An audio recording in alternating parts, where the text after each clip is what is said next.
Namaste, beautiful beings. We are hopping on here. We just got finished with the live radio show.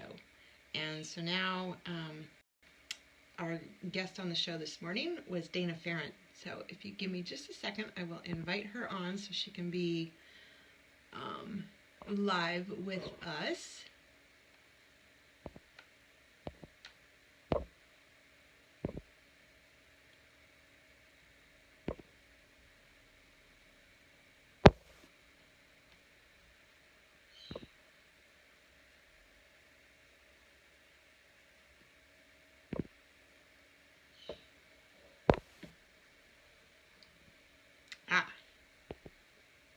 Here she is.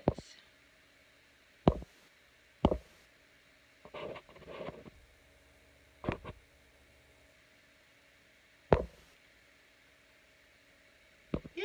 Hi, Dana. Let me see how I can get you on here.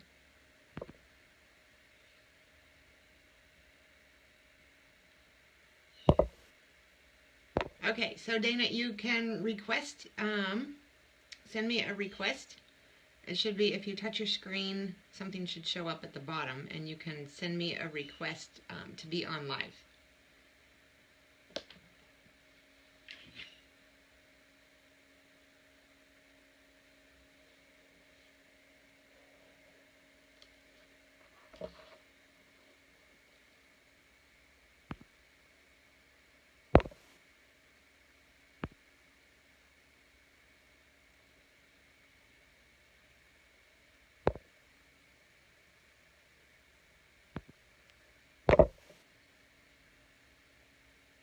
Oh, yes, you have to be on your phone. Yeah. Sorry.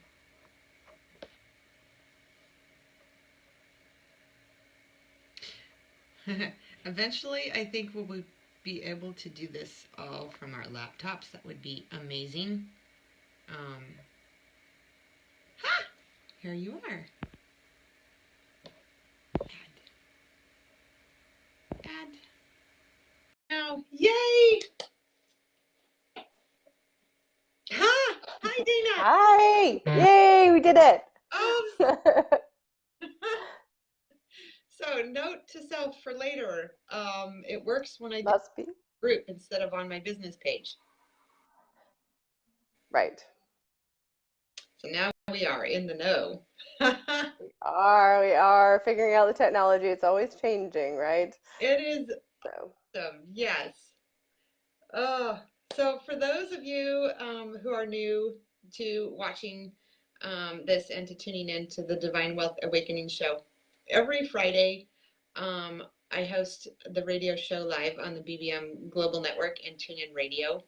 And we have guest speakers on with us who have amazing tips and tools and knowledge of how to help women who are codependent. So today, Dana Pharant was an amazing guest on our show, and we had a really cool chat about narcissism and ways to spot it and things like that. So Dana has combined her 20 plus years in the wellness and stress management fields, along with her experience of building a 7-figure business. Dana is the leading authority in teaching her audiences health habits, mindset strategies, and authentic presence so they can tap into their inner power, be top performers, and close more sales. So, Dana, welcome to the video edition of the Divine Wealth. Woo!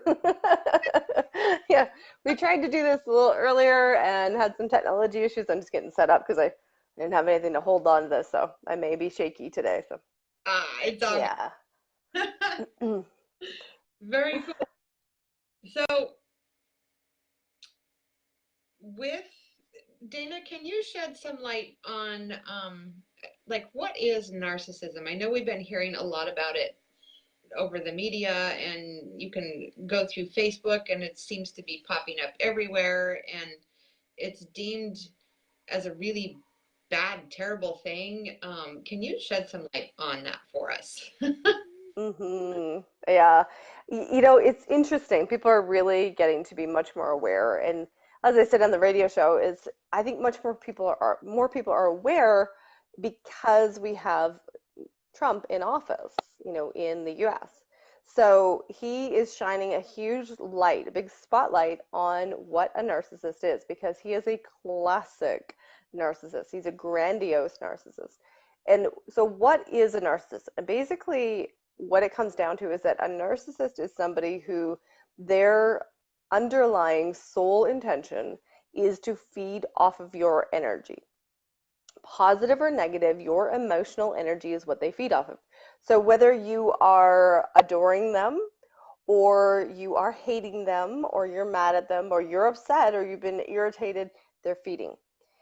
And they're getting what they need from that. So the love bombing that people talk about, which is when they seem like the perfect person, the perfect fit, they've probably done the research and found out what is your favorite band, and they've researched and found out what your favorite movies are, and then when they're on a date with them, they're like, oh, I love such and such a movie. You're like, oh my god, me too. And they're like, oh, my favorite band is Chicago. And you're like, oh my god, me too. And they think that this is a match made in heaven.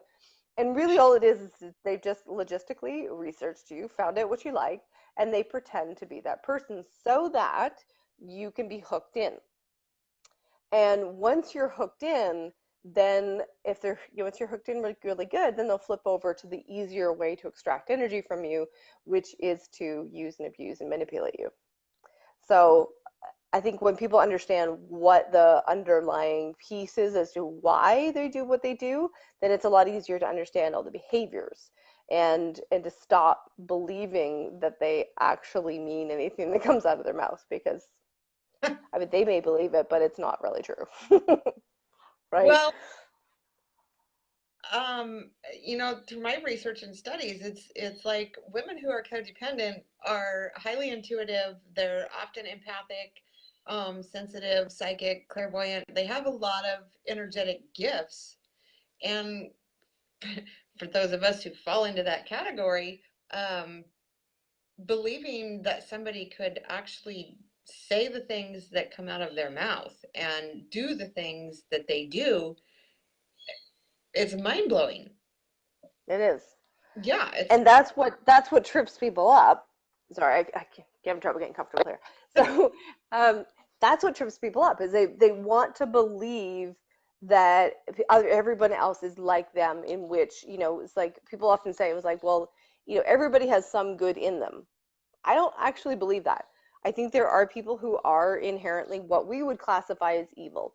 I mean, there's a whole nother layer on, not judging anything as right or wrong, but there are people who don't care about other people. They don't have empathy. They don't feel for the humanity, and they will do things for themselves. That's the psychopathic personality. Um, but we as empaths don't want to believe that there are people in the world who would not care, who would not want other people to do well, who would not want the best interest and want, to really love and adore people. And that wanting to believe that everyone is good leaves you vulnerable to not seeing where people can be intentionally hurtful. yes. Yeah. So, that all that empathy and being able to be compassionate and feel what other people are feeling, all those kinds of things become a detriment when you're dealing with a narcissist because they use it to your advantage, to their advantage. Sorry. They know where your weaknesses are. They know that you're not going to believe that they would intentionally manipulate you, and so you're not going to see it, but they do. And it goes back to that, with the piece you said about research. I'm glad you brought that up. That was something I dealt with in my own situation as well. But not only are they good at research, but they're good at reading your signs. Like they pick on them up on them really quickly, and it's like they memorize them. Hmm. And yeah, Yeah. it's Well, you got to think about this. It's like this is the thing that most people don't want to look at is that if your sole intention, you have to put yourself into their shoes, if your sole intention is to feed off the other person's energy, and you want to do it as effective and efficiently as possible, you're going to get really good at being able to read people. You're going to be able to get really good about knowing when someone is efficiently hooked. And you're going to get really good about knowing when and how much to apply each button push. So, the later in life, typically, the more proficient they are at their skill. So, Mm-hmm. the younger narcissists that are, say, under 20, haven't learned and haven't mastered this. But, typically for a lot of codependent women, they're running into men in their 30s and 40s and 50s who have really perfected their craft. Mm-hmm. And that's the way you need to think of it. It's a skill. It's a means to an ends to get what they want. They don't actually care about you. So, do you believe that narcissistics are born that way, or is that something that happened and then they became that or chose that? That's always an interesting discussion, and that is still open for debate. Everything that I've read, it's not clear cut. There does seem to be a genetic component, like that there is a higher percentage of narcissism when when there is a narcissist in the family. So there is a component of that. They haven't proven that it is genetic or it's not genetic. There's definite component of excuse me, having had some sort of, I just gotta get a water, some sort of trauma in their childhood. Yeah, a Mm-hmm. lot of them have been through really bad childhoods in which their parents set them up, kind of. Mm-hmm. So you gotta think they may have had, here, take that with me.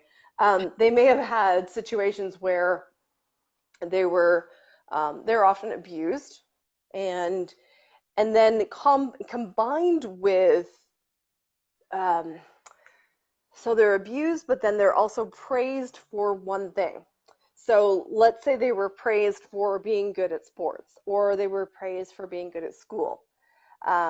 That praise combined with the abuse that they had is one of the components that they've noticed is kind of a factor.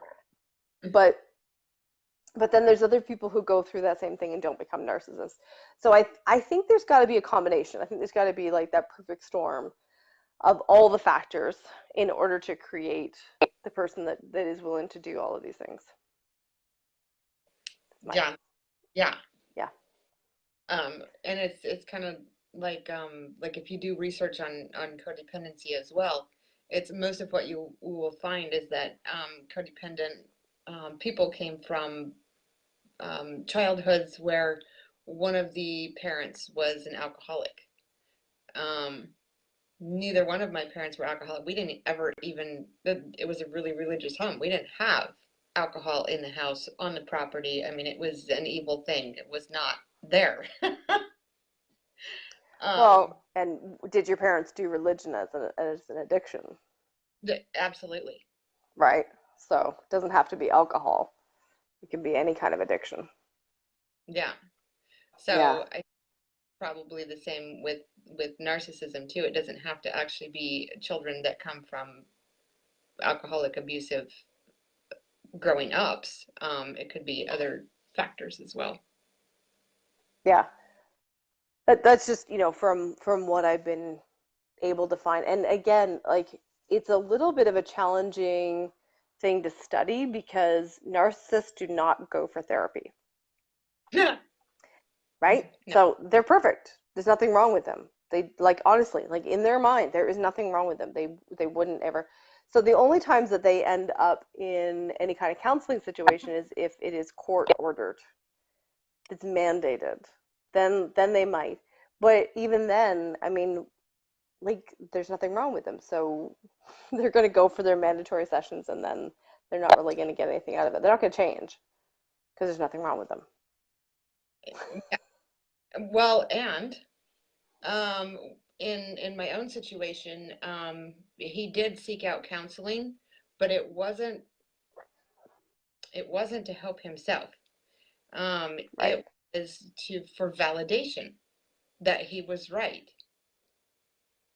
Yeah. And what I've noticed is when he would do his research, he would find exactly what he was looking for. If he was looking for something bad on somebody, he would find it. Um, yeah, Yeah. so It was, yeah, it's there's a lot of talk this morning on the show about the things they do to make you feel like you're going crazy. yeah, there's lots of double talk, spinning around in circles, stating things,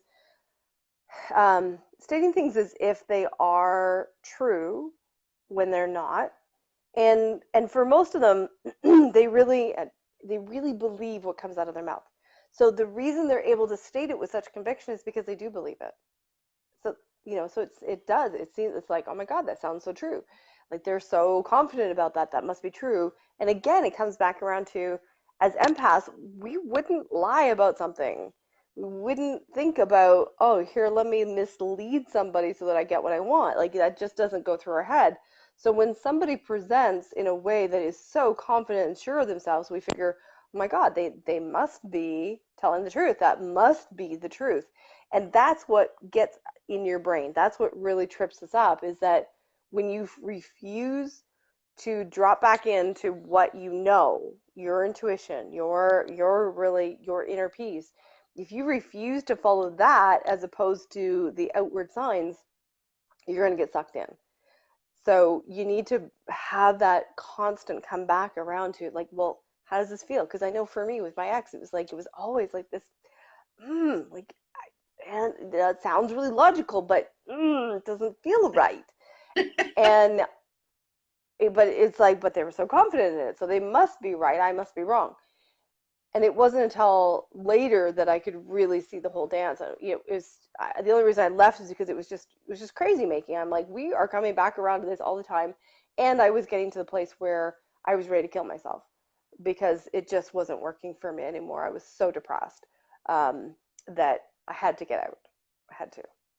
So, but don't believe the double talk. Any of it. No, no. The interesting thing is until you're aware of that piece, you do feel like you're going crazy. You feel like you're losing your mind. And Yeah, especially when they say, like, as an intuitive and an empath, and things, you haven't, you fine-tuned your intuition and your gut feelings, and it's like, I know this. But when they're telling you that's not right, you don't know that. You don't, they have a system of yeah, down that absolutely. creates that space of non-trust of yourself. Yeah, and again, it's like they say it so confidently that you're like, then you start to question yourself. You're like, well, they must, like maybe there must be something in here. Um, it's interesting. It's really interesting how much we just like are pulled back. And again, like when you start to acknowledge that there is the possibility for people to blatantly lie, and this is what I love about Trump being in office, is because people can see it. Like he just blatantly lies, right? And he keeps on going. He's like, you could see it. He contradicts himself every other sentence, and yet he keeps going. And he's just so, he believes what comes out of his mouth. No matter what comes out of his mouth, he believes it because that's true for him. And so, of course, it's going to come across confident. But we got to stop buying it. If you're in a relationship, it doesn't work. And on that note, like if you are in a relationship and you're looking to get out, um, I highly recommend, like, keep your friends that are in alignment with you and look at the possibilities of going to a coach or a mentor for this specific help, because if you don't have a support system in place that knows exactly the tools and tips to give you, like, Dana, could you speak a little bit on that? Absolutely. So when you're trying to untangle from the narcissist, You need to get to a place where you are feeling really strong and secure in your knowing, or you have some people who just keep reinforcing, like, stick to the path, stick to the path, stick to the path. Because when you really start to drop back into your intuition and your knowing, then you're willing to ignore what they say and go by what you can perceive in the intuitive feel, and you really reconnect with that.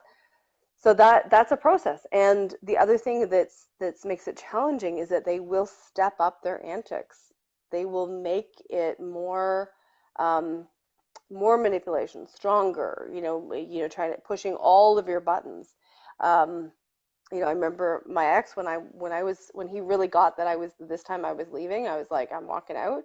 He stepped it up, like he just pulled out all the stops, but he didn't realize that I'd already made the flip, and I was done, like I was totally done. So when he pulled it out, when he tried to tell me that one of my girlfriends had sexually assaulted him, because he knows my history with sexual assault, and he thought that that would pull my emotional trigger to feel sorry for him, that to me made me angry, because it was like, there's no way in hell that my girlfriend did that, and you're just an ass at this point.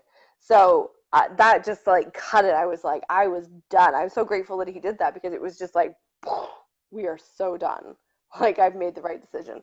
But this is the thing, like, they will step it up. And this is why you need support, good friends who understand the narcissist, not just friends who will, bash the other person, but you need good friends who actually understand what's going on, understand the process, and understand the best tactics to take, so that they're supporting you. Because your friends will come along and they'll be like, well, just show him that he's wrong. Like, just tell him that he's wrong. And it's like, that doesn't work.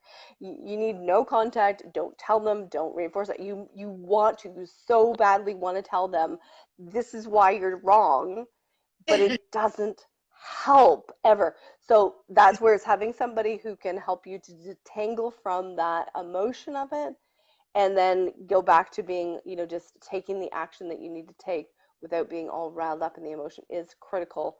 And that's I'm not going to get into those tools here, because this is not for opening it up on a live, Yeah. but work with somebody who is skilled about that. Yeah. So, Dana, how can they get a hold of you? Thanks. So here, if you're here on Facebook, you can look me up. So Dana Pharant, you can see how it's written in the live here. I am the only Dana Pharant in the world, so it's really, really easy to find me. I have a website under the same name. I have a Facebook group you can join, and of course, I would love for you to check out the Inner Dominatrix podcast, where there are some episodes on the narcissist, as well as way more tools to help you get you stepping into your power. Thank you so much, Dana. That was, My pleasure. yes, Thanks, Janie. you are welcome. And for those of you watching, if you have an amazing tool, a platform, something that can help women who are codependent, let me know. Divine Wealth Awakening is a multimedia platform, and we are opened. So namaste and have a beautiful day.